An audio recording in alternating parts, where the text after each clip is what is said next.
સૌથી પ્રાચીન vocational trainer automobile.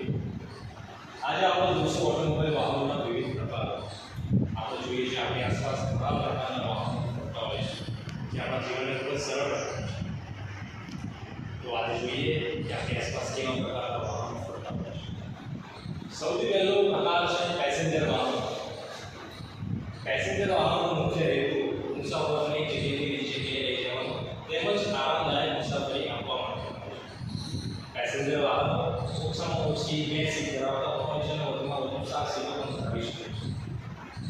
Passenger વાહનોમાં આપણે કાર્સના વિવિધ પ્રકારો જોઈએ. એમાં તો હેચબેક છે, સિડાન છે, એસયુવી, લક્ઝરી કાર્સ જે પેસેન્જરોને એક જગ્યાએથી બીજી જગ્યાએ લઈ જાય છે તથા આરામદાયક અને લક્ઝરી પૂરી પાડે છે. આમ જોવા જઈએ એના ઉદાહરણો કાર, ટેક્સી, વાન છે, ઓટો રિક્ષાનો પણ સમાવેશ કરી શકાય છે. વિશેષતા એ હોય છે કે ઓછા લોકો માટે હોય છે અને આરામદાયક મુસાફરી પ્રદાન કરી શકે છે. હવે બીજો પ્રકાર જોઈએ એટલે કે વાણિજ્યિક વાહનો. વાણિજ્યિક વાહનો એટલે કે કોમર્શિયલ વાહનો. કોમર્શિયલ વાહનનો મુખ્ય હેતુ સામાન અથવા મુસાફરોને અથવા ભારે સામાનને એક જગ્યાએથી બીજી જગ્યાએ લઈ જઈ શકાય છે. જેમાં ટ્રક, બસ, ટેમ્પો, લોરી, મલ્ટીપર્પઝ વ્હીકલ એટલે કે એમપીવી જેવા વિવિધ પ્રકારના વાહનોનો સમાવેશ થાય છે. તેની વિશેષતા શું હોય છે? ભારે વાહન વજનનું વહન કરી શકે છે. એટલે કે કોઈ પણ ભારે વજનવાળી વસ્તુને એક જગ્યાએથી બીજી જગ્યાએ તેને આ વાહનો થકી સરળતાથી લઈ જઈ શકાય છે. તેમજ વ્યવસાય માટે ખૂબ જ ઉપયોગી વાહનો હોય છે. બિઝનેસ પર્પઝથી આપણે કોમર્શિયલ વાહનનો ઉપયોગ કરી શકીએ છીએ. આપણે આગળના બીજા વાહનના પ્રકાર વિશે વાહનનો ત્રીજો પ્રકાર છે કૃષિ અને વિશેષ વાહનો એટલે કે એગ્રીકલ્ચર અને સ્પેશિયલ વાહનો. આ વાહનનો મુખ્ય હેતુ ખેતી અથવા બાંધકામ અથવા અન્ય હેતુ માટે જે ઉપયોગ થાય છે એ છે. આ વાહનના ઉદાહરણો જેવા કે tractor, crane, JCB machine, road roller, tractor છે ખેતી માટે ઉપયોગી છે, થ્રેશર મશીન છે ખેતી માટે ઉપયોગી છે, બાંધકામ માટે ઉપયોગી વાહનો છે જેવા કે ક્રેન છે, જેસીબી મશીનનો અલગ હેતુ છે, રોડ બનાવવા માટે રોડ રોલરનો ઉપયોગ થાય છે. એટલે કે વિશિષ્ટ પ્રકારના વાહનો જે સ્પેશિયલ પર્પઝ માટે એક મુખ્ય હેતુ માટે જે વાહનનો ઉપયોગ થાય છે એને વિશિષ્ટ પ્રકારના વાહનો કહેવાય છે. અને જે વાહનનો ઉપયોગ કૃષિ માટે થાય છે એ વાહનોને આપણે કૃષિ વાહનો તરીકે ઓળખીએ છીએ.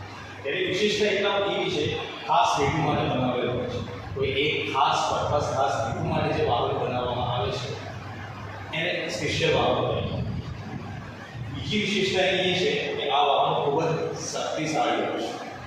આ વાહનો માટે ખૂબ જ શક્તિશાળી એન્જિનનો ઉપયોગ થાય છે તેમજ એની કાર્યક્ષમતા ખૂબ જ વધારે હોય છે અને વિવિધ ક્ષેત્રોમાં ઉપયોગી હોય છે. ચોથો પ્રકાર આપણો જે છે વાહનોના પ્રકારમાં એ છે વિદ્યુત વાહનો એટલે કે ઇલેક્ટ્રિકલ વ્હીકલ્સ જેને આપણે EVs તરીકે ઓળખીએ છીએ. આ વાહનોમાં બેટરીનો ઉપયોગ થાય છે. એટલે કે આ વાહનોમાં એન્જિન હોતું નથી. હવે એન્જિન હોતું નથી એટલા માટે એનો પણ ઉપયોગ થતો નથી. આ વાહનોમાં ફક્ત અને ફક્ત બેટરીનો ઉપયોગ થાય છે.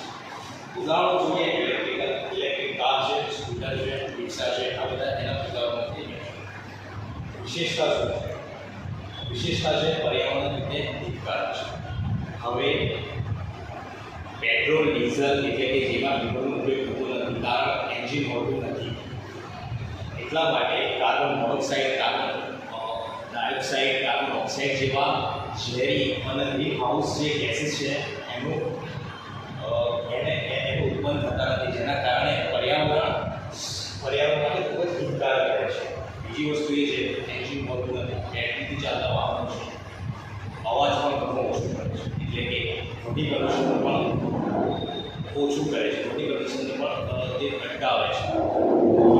આપણા આસપાસ ફરતા જે વાહનો છે એમના પ્રકાર વિશે આપણે જાણ્યું. આ વાહનો કયા હેતુ માટે ઉપયોગી છે તે વિશે આપણે જાણ્યું.